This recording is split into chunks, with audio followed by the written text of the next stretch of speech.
బదులిస్తోంది Iran. Israel gas క్షేత్రాలే లక్ష్యంగా Iran target చేస్తోంది. Haifa నగరం లక్ష్యంగా ఈ దాడులు మొదలుపెట్టింది ఇరాన్ దళాలు. హైఫాలోని దాదాపుగా 30% ఇజ్రాయెల్ గ్యాస్ నిల్వల్ని పూర్తిగా కూడా కుప్పకూల్చేసింది ఇరాన్. సుమారుగా ఇజ్రాయెల్ పైకి దాదాపుగా 200 డ్రోన్లు మిసైల్ని ప్రయోగించింది. 200 డ్రోన్లని మరియు మిసైల్ని ప్రయోగించింది. అయితే ఇరాన్ దాడులని అటు ఐరన్ డోమ్ వ్యవస్థ అడ్డుకోలేకపోయింది. ఈ దాడిలో సుమారుగా 3 మరణించారు, 100 మందికి పైగా గాయాలని తెలుస్తోంది. ప్రస్తుతానికి ఈ దాడులు ఇంకా కొనసాగుతున్నాయి.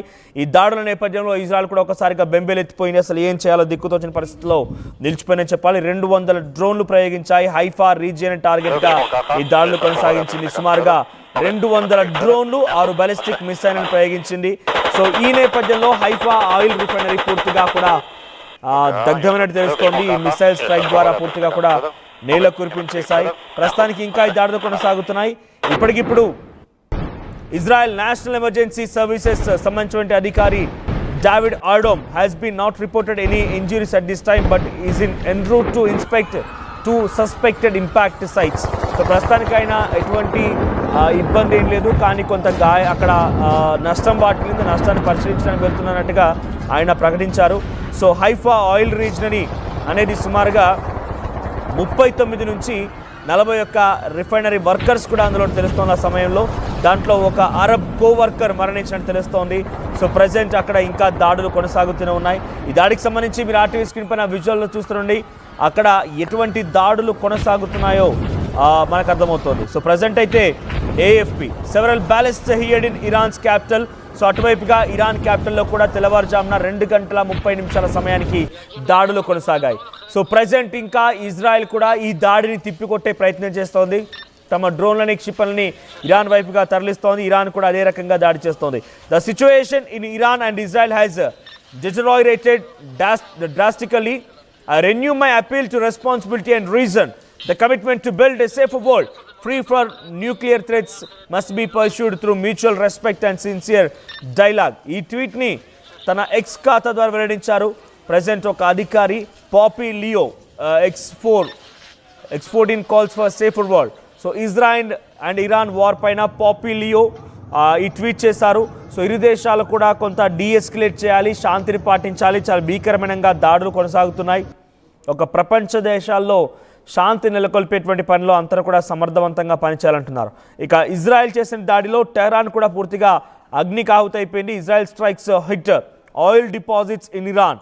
సో ఇరాన్ కూడా అటువైపుగా ఆయిల్ డిపాజిట్స్ని టార్గెట్ చేసింది. ఇక్కడ ప్రధానంగా ఆయిల్ డిపాజిట్స్ పైన ఎందుకు దాడులు కొనసాగుతున్నాయంటే యుద్ధం నేపథ్యంలో ఇవి చాలా కీలకం. ఎటువంటి మిసైల్ని ప్రయోగించాలన్నా, ఎయిర్ క్రాఫ్ట్ని వినియోగించాలని ఇవి చాలా కీలకంగా ఉంటూ ఉంటాయి.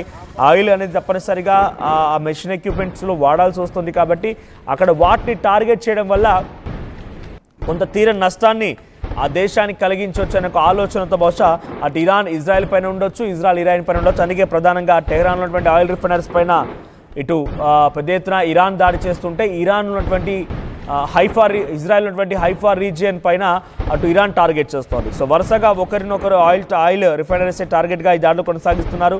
So Revolutionary Guards say Iran targeted Israel war plane fuelling sites.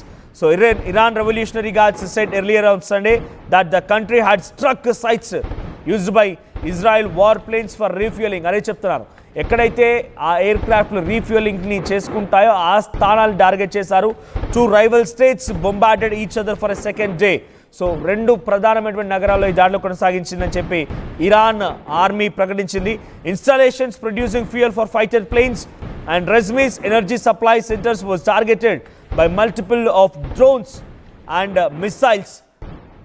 Guards said in statement. So Iran guards ఏం చెప్తున్నారంటే ఇజ్రాయెల్ ఉన్నటువంటి ఆ రీఫ్యూయలింగ్ స్టేషన్స్ని, అక్కడి వాల్ స్టేషన్స్ని, ఎలక్ట్రిసిటీ స్థావరాలని కూడా పూర్తిగా పేల్చేసాం.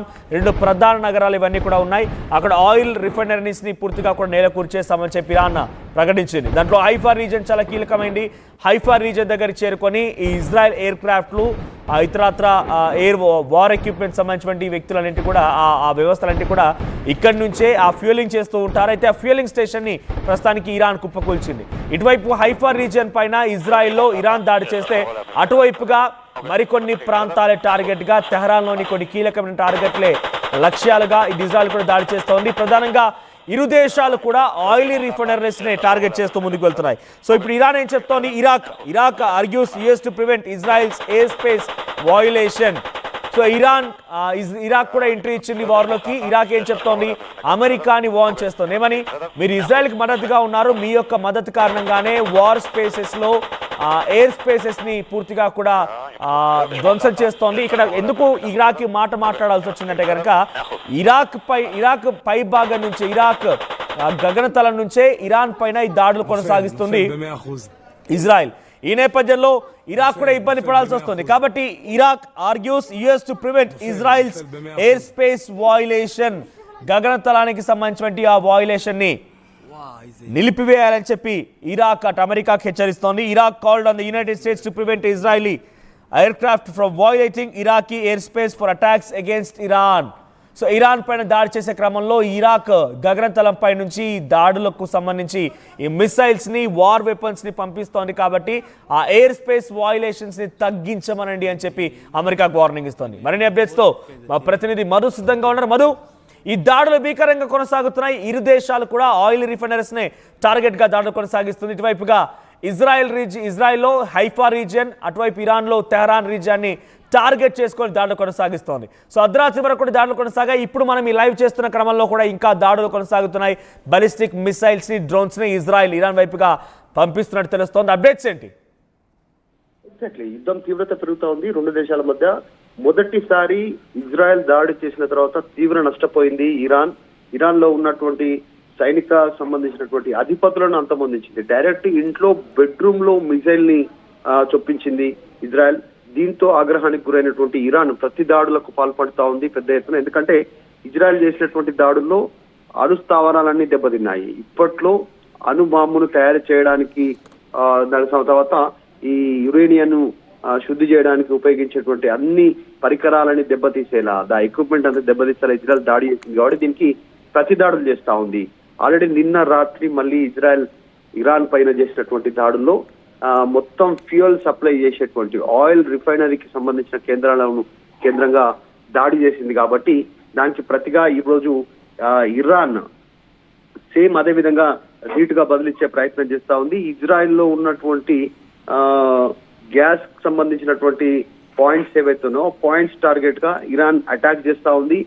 హైఫా నగరం లక్ష్యంగా దాడులు చేస్తున్నట్టుగా ఇరాన్ దళాలు చెప్పే ప్రయత్నం చేస్తాయి. హైఫాలో దాదాపు 30% సరిపడా ఆయిల్ కి సంబంధించినటువంటి గ్యాస్ నిక్షేపాలన్నీ కూడా ఇజ్రాయెల్లో హైఫా నగరంలో ఉన్నట్టు ఇజ్రాయెల్ గుర్తించి వాటిని కేంద్రంగా దాడులు చేస్తా ఉంది. మొత్తం ఇజ్రాయెల్ పైన 200 డ్రోన్లు, మిసైల్స్ ఇప్పటికే ప్రయోగం చేసింది. మనం చూసాం, గత ఐరన్ డ్రోమ్స్ అనేటువంటిది ప్రపంచాన్ని ఆశ్చర్యపరిచింది. ఎలాంటి బాలిస్టిక్ మిసైల్స్ వచ్చినా వాటిని ముందుగానే గుర్తించి గాల్లోనే పేల్చేసినటువంటి ఐరన్ డ్రోమ్ వ్యవస్థను కలిగి ఉంది ఇజ్రాయెల్ దేశం. కానీ ఈసారి ఆ మిసైల్స్ ని, ఆ డ్రోన్స్ ని అరికట్టడంలో, గుర్తించడంలో ఇజ్రాయెల్ ఐరన్ డ్రోమ్ ఫెయిల్ అయింది. దాంట్లో పెద్ద ఎత్తున ఇరాన్ కి సంబంధించినటువంటి బాలిస్టిక్ తర్వాత మిసైల్స్, ఈ డ్రోన్స్ ఇజ్రాయెల్ లోపలికి చొచ్చుకొచ్చే ప్రయత్నం చేశారు.